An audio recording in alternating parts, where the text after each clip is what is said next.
Bonjour à toutes et à tous, voici votre point de l'actualité internationale. Le Premier ministre libanais Najib Mikati a condamné vendredi la frappe délibérée de l'entité sioniste dans laquelle 3 journalistes sont tombés en martyrs dans le sud du pays, la qualifiant de crime de guerre. Le Premier ministre a ajouté que l'attaque visait à terroriser les médias pour dissimuler les crimes et les destructions. L'agence de presse libanaise a rapporté que les 3 journalistes ont été tués vendredi à l'aube dans un raid de l'ennemi sioniste qui a visé leur résidence dans la ville de Hasbaya.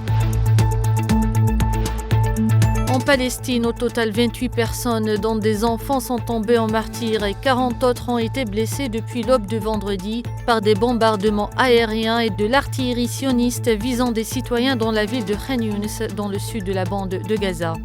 La guerre génocidaire sioniste à Gaza, qui en est à son 385e jour, a fait 42 847 martyrs et 100 544 blessés au 24 octobre et déplacé environ 90% de la population.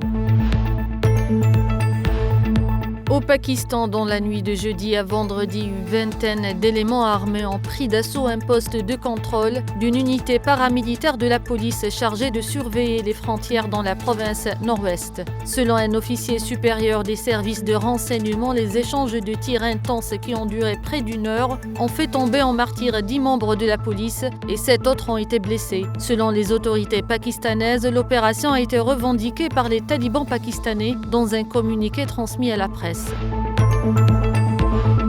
Les Japonais sont appelés aux urnes dimanche prochain pour des élections législatives anticipées convoquées par le nouveau Premier ministre Shigeru Ishiba. Ce dernier a pris ses fonctions début octobre après avoir été élu à la tête du Parti libéral-démocrate de la droite conservatrice au pouvoir au Japon depuis 1955. Les 465 sièges de la Chambre basse du Parlement seront renouvelés à l'issue du scrutin, auquel participent 1344 candidats, dont un nombre record de femmes. C'est la fin de l'info, merci de l'avoir suivi.